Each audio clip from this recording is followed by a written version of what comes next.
Hello everyone, welcome back to K Guru channel bye निर्मल गुप्ता। प्यारे बच्चों, आज हम क्लास 9th की कार्यपत्रक नंबर 42 सॉल्व करेंगे। हमारा विषय है लोकतांत्रिक राजनीति और इसमें हम पाठ पढ़ेंगे संस्थाओं का कामकाज। तो सबसे पहले मैं आपको एंट्रीज बता देती हूँ।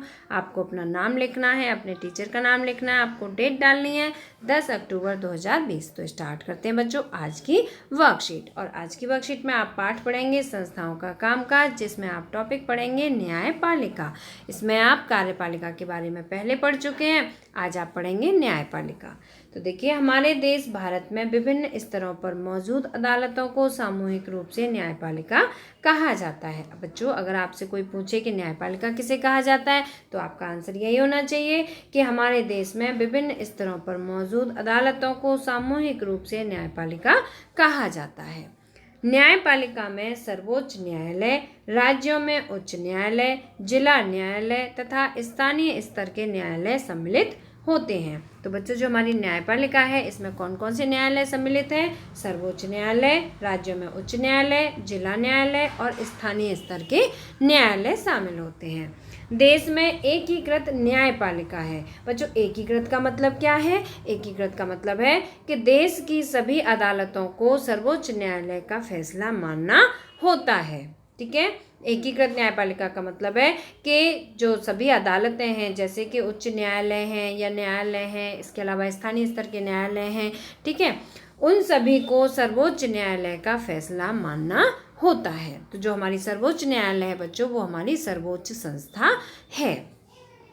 भारत का सर्वोच्च न्यायालय इनमें से किसी भी विवाद पर सुनवाई कर सकता है। अब बच्चों, कौन कौन से विवाद हैं जिनके के जो निपटारे होते हैं वो सर्वोच्च न्यायालय में किए जाते हैं? तो देखिए, पॉइंट पढ़ते हैं। फर्स्ट इज देश के नागरिकों के बीच विवाद। अगर देश के नागरिकों के बीच विवाद होता है तो उसकी सुनवाई भी सर्वोच्च न्यायालय में होती है। नागरिकों और सरकार के बीच विवाद, यहाँ पॉइंट सारे याद रखेंगे। अगर नागरिक और सरकार के बीच में विवाद होता है तो उसकी सुनवाई भी सर्वोच्च न्यायालय में होती है। सेकंड पॉइंट है दो या दो से अधिक राज्य सरकारों के बीच में विवाद। राज्य सरकारों के बीच में अगर विवाद होता है तो उसकी सुनवाई भी सर्वोच्च न्यायालय में होती है।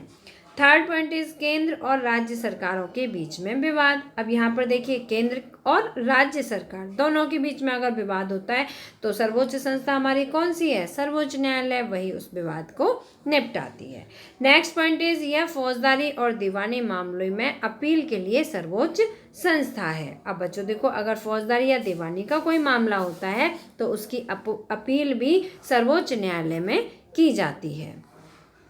नेक्स्ट पॉइंट इज यह उच्च न्यायालय के फैसले के खिलाफ भी सुनवाई कर सकता है। मीन्स उच्च न्यायालय के द्वारा दिया गया कोई फैसला जो कि उचित मान्य नहीं हो या जिसे जनता नहीं मान रही हो, तो वो फैसले को उस सर्वोच्च न्यायालय में भी सुना जा सकता है। और सर्वोच्च न्यायालय फिर जो निर्णय देता है वही उच्च न्यायालय या जिनके विवाद होते हैं उनको मानना होता है। तो बच्चों, अभी हमने जो पॉइंट्स पढ़े हैं ये सभी विवाद हैं और इन सभी विवादों पर सुनवाई कहाँ की जाती है? हमारी सर्वोच्च संस्था सर्वोच्च न्यायालय में की जाती है। इसके बाद हम पढ़ेंगे न्यायपालिका की स्वतंत्रता। जो हमारी न्यायपालिका है उसकी स्वतंत्रता के बारे में जानेंगे। इसका मतलब यह है कि न्यायपालिका विधायिका या कार्यपालिका के नियंत्रण में कार्य नहीं करती है। जो न्यायपालिका है ये स्वतंत्र स्तंभ होता है, ठीक है, ये किसी के भी अधीन नहीं होती, विधायिका या कार्यपालिका के अधीन नहीं होती है। इसी वजह से सभी आधुनिक लोकतांत्रिक देशों में अदालतें विधायिका और कार्यपालिका के अधीन नहीं होती हैं, क्योंकि जो न्यायपालिका है इसकी एक स्वतंत्र सत्ता होती है। भारत का राष्ट्रपति देश के सर्वोच्च न्यायालय और उच्च न्यायालय के न्यायाधीशों की नियुक्ति करता है। बच्चों, ये आपके एग्जाम में अक्सर पूछा जाता है कि जो सर्वोच्च न्यायालय और उच्च न्यायालय के न्यायाधीशों की नियुक्ति कौन करता है? तो आपको याद रखना है, भारत देश का राष्ट्रपति करता है। अमूमन सर्वोच्च न्यायालय के सबसे वरिष्ठ न्यायाधीश को ही प्रमुख न्यायाधीश नियुक्त किया जाता है। जो सबसे वरिष्ठ न्यायाधीश होता है उसको प्रमुख न्यायाधीश नियुक्त किया जाता है। एक बार किसी व्यक्ति को सर्वोच्च न्यायालय या उच्च न्यायालय का न्यायाधीश नियुक्त करने के बाद उसे उसके पद से हटाना लगभग असंभव हो जाता है। अगर वो सर्वोच्च न्यायालय का या उच्च न्यायालय का न्यायाधीश नियुक्त हो जाता है तो उसे उसके पद से हटाना मुश्किल हो जाता है। किसी भी न्यायाधीश को हटाने के लिए संसद के दोनों सदनों में अलग अलग 2/3 बहुमत से अविश्वास प्रस्ताव पारित करना पड़ता है। तो बच्चों इस तरह से हम अगर 2/3 सदनों जैसे सदन के 2/3 बहुमत से कोई प्रस्ताव पारित होता है तभी उच्च न्यायालय या सर्वोच्च न्यायालय के न्यायाधीश को उसके पद से हटाया जा सकता है। तो बच्चों मुझे उम्मीद है कि आपको न्यायपालिका की स्वतंत्रता के बारे में अच्छी तरह समझ में आ गया होगा। अब बच्चों नेक्स्ट पॉइंट पढ़ेंगे, न्यायपालिका और भारत का संविधान। सर्वोच्च न्यायालय और उच्च न्यायालय को देश के संविधान की व्याख्या करने का अधिकार है। जो हमारा देश का संविधान है इसकी व्याख्या करने का अधिकार किसे है? सर्वोच्च न्यायालय और उच्च न्यायालय को है।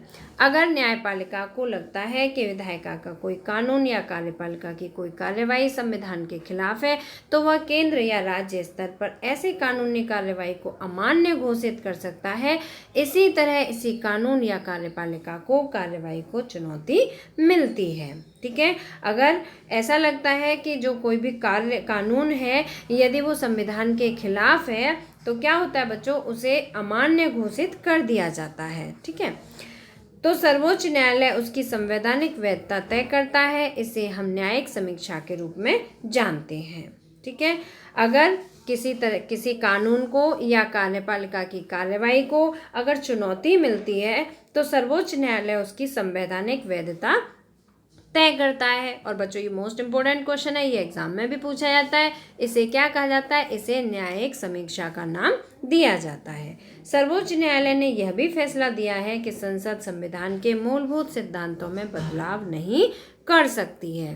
जो संसद है उसे इतना अधिकार नहीं है कि वो संविधान के मूलभूत सिद्धांतों में बदलाव कर सके। तो बच्चों मुझे उम्मीद है कि आपको न्यायपालिका और भारत के संविधान के बारे में अच्छी तरह समझ में आ गया होगा। अब यहाँ पर नेक्स्ट पॉइंट दिया है न्यायपालिका और मौलिक अधिकार। तो देखिए भारतीय न्यायपालिका नागरिकों के मौलिक अधिकारों की रक्षा करती है, यानी नागरिक अपने अधिकारों के उल्लंघन होने पर न्यायालय भी जा सकते हैं। अगर हमारे अधिकारों का उल्लंघन होता है तो हम न्यायालय की शरण ले सकते हैं।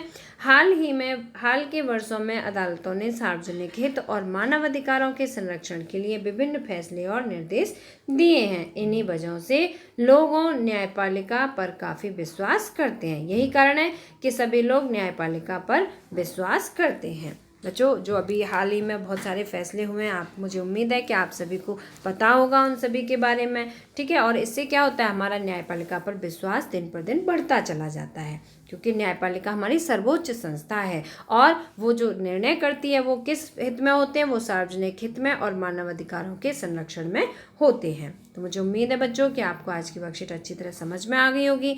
अब वर्कशीट में दिए हुए सभी प्रश्नों के उत्तर समझेंगे। तो देखिए इसमें पहला प्रश्न है, न्यायपालिका किसे कहते हैं? इसमें कौन कौन से न्यायालय शामिल होते हैं? तो इसका पहले प्रश्न का आंसर है बच्चों, भारत देश में विभिन्न स्तरों पर मौजूद अदालतों को सामूहिक रूप से न्यायपालिका कहा जाता है। और इसमें कौन कौन से न्यायालय शामिल हैं? तो इसका करेक्ट आंसर है, न्यायपालिका में सर्वोच्च न्यायालय, उच्च न्यायालय, जिला न्यायालय तथा स्थानीय स्तर के न्यायालय शामिल हैं। तो ये हुआ आपके पहले प्रश्न का आंसर।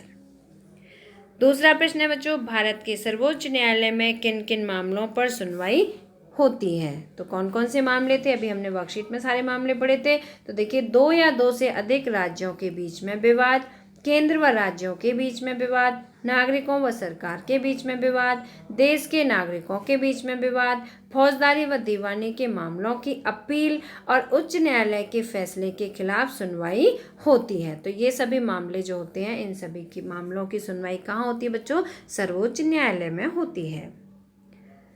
प्रश्न नंबर 3 है, स्वतंत्र न्यायपालिका अपना कार्य कैसे करती है? तो देखिए स्वतंत्र न्यायपालिका कार्यपालिका व विधायिका के अधीन नहीं होती है। वह निर्णय स्वतंत्र व निष्पक्ष लेती है।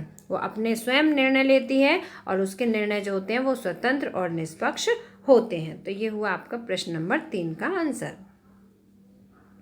प्रश्न नंबर 4 है, आपके विचार से नागरिकों के अधिकारों की रक्षा के लिए न्यायपालिका क्यों आवश्यक है? तो देखिए, न्यायपालिका व्यक्ति के अधिकारों की रक्षा करती है, विवादों को कानून के अनुसार हल करती है, जैसे कानून होते हैं उसी के अनुसार विवादों को हल करती है, तथा गरीब, सामान्य, पिछड़े, स्त्री, पुरुष सभी के लिए एक समान कानून लागू करती है। अतः मेरे विचार से न्यायपालिका अति आवश्यक होती है। तो बच्चों, मुझे उम्मीद है कि आपको आज की वर्कशीट के सभी प्रश्नोत्तर और वर्कशीट में दिए सभी टॉपिक अच्छी तरह समझ में आ गए होंगे। अगर आपको वर्कशीट वीडियो पसंद आया है तो आप लाइक करना, अपने फ्रेंड्स के साथ शेयर करना, और अगर आपने अभी तक हमारे चैनल को सब्सक्राइब नहीं किया तो सब्सक्राइब जरूर करना।